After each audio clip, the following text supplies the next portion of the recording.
I'm Frank Proto. I'm a professional chef and a culinary instructor, and today I'm going to show you how to make restaurant quality French fries, Frank style. Is it on my shoulder? We're talking golden brown French fries, restaurant style. Not those sad little soggy things you get out of the freezer. This is French fries 101. French fries aren't really French fries. They're actually from Belgium.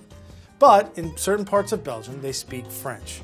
So the American GIs that had them called them French fries. Anyone can cut up a potato and put it in the fryer, but without the proper technique, you're likely to get something that's soggy, burnt, overcooked. We're gonna do these the right way. My ideal French fry, long and slender, golden brown and crispy on the outside, fluffy on the inside, and really salty. One of the most important steps to making a restaurant-style fry is the prep. Let's get these fries ready. For French fries, choosing the right potato is really important. I've chosen russet. Potatoes like a russet have a higher starch content, which means less water. Less water content, more starch equals crispier fries. The first step to making our fries is cutting them. I like to use a French mandolin. It gives you nice, even, straight cuts, but you gotta be careful. It could be dangerous. First thing I'm gonna do is set the depth of the fries, and I have these big tines here that are gonna cut the sides of the fries, right? I get my potato, I grasp it firmly, and then I do a quick swipe through. When you hesitate, this gets stuck. Get your hands out of the way, your fingers out of the way, hold it with the flat of your hand, and push through. Once I get to halfway through, I turn my potato on its side, less surface area, less sticking, and I go and cut the rest of the potato. When you get down to this little piece, put a towel on top so you don't cut yourself, and push the rest of the French fry through. You're always gonna have a little piece that isn't gonna be a French fry. You can always just save that and fry it up and snack on it. Once my potatoes are cut, make sure that there's no rotten pieces, and I'm gonna put them into a bowl of cold water. And you'll see what happens right away when I add them to the water is we start to see some of that surface starch come off. This is one of the key factors in getting nice crispy fries. If you leave all the surface starch on, the potato's gonna get brown and probably burn before it's even cooked in the middle. What I'm gonna do here is I'm gonna give these one really good rinse, and I'm gonna go into a clean bowl of water. You can see how much starch came off of them. And then I'm gonna let these soak in the fridge 6 to 8 hours or overnight. Overnight is usually a little bit better. Through movie magic, I already have a batch that's done. And basically what happens to them is they get really crisp. Look at that.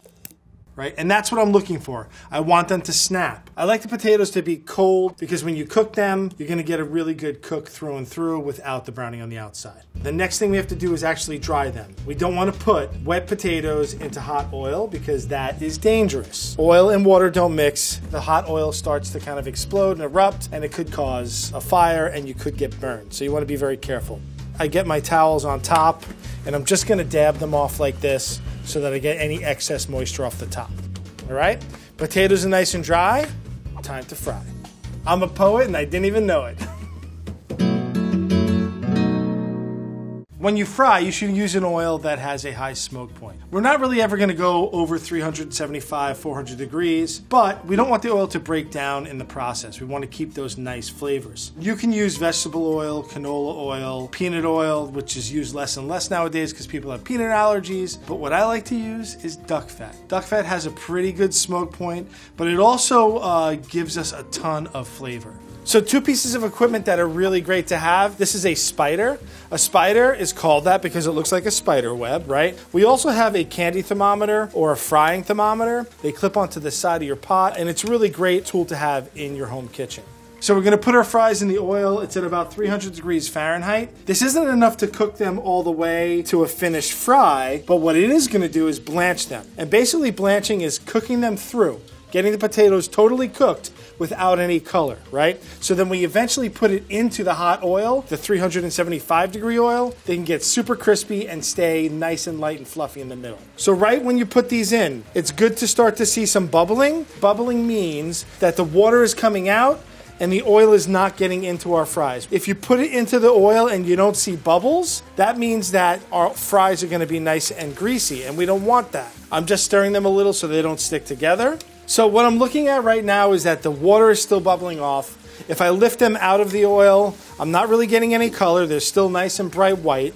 Depending on the size of the pot and how many potatoes you put in, this blanching usually takes about 3 to 5 minutes, and we're done. Second batch going in. The reason I'm doing 2 batches is if I put all the fries in at once, basically it's going to bring the oil temperature down way too far, and my fries will start to get soggy and oily. When you take these out of the oil, you want to try and keep them as flat as possible, because these will continue to cook once you take them out. You don't want a huge pile of fries on top of each other, because the ones that are in the center are going to cook while the ones on the outside get cold. You want to try and keep them in a single layer. So the fries are fully blanched, and what I'm looking for is this. I take the fry out, I give it a little snap. It kind of just breaks apart, and I can see that it's actually fully cooked in the middle. Now that our fries are blanched, we're gonna put them in the fridge, and I'm gonna let these chill now.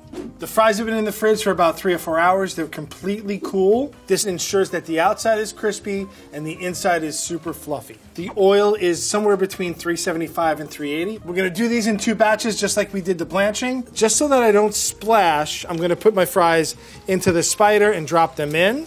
We're frying at a higher temperature than blanching because at this point, we know that they're cooked all the way through. So we're using that higher temperature to get them brown and crispy as quickly as possible. Just like with the blanching, we want to see bubbles. Bubbles mean that oil is not getting in, water's coming out. When they start to get golden brown like this, they're almost there. I think we're good. I'm gonna take them out, drain them off really good like this with the spider. Give them a little tap. They go right into my bowl. Look at that. I like to season them right when they get out of the fryer so they're super piping hot and we get them on the plate while they're nice and crisp. For my fries, I like to use a fine sea salt. I think fine sea salt sticks to the fries a little better. Kosher tends to bounce off. Give it a toss. I'm just gonna put a nice big pile on the plate.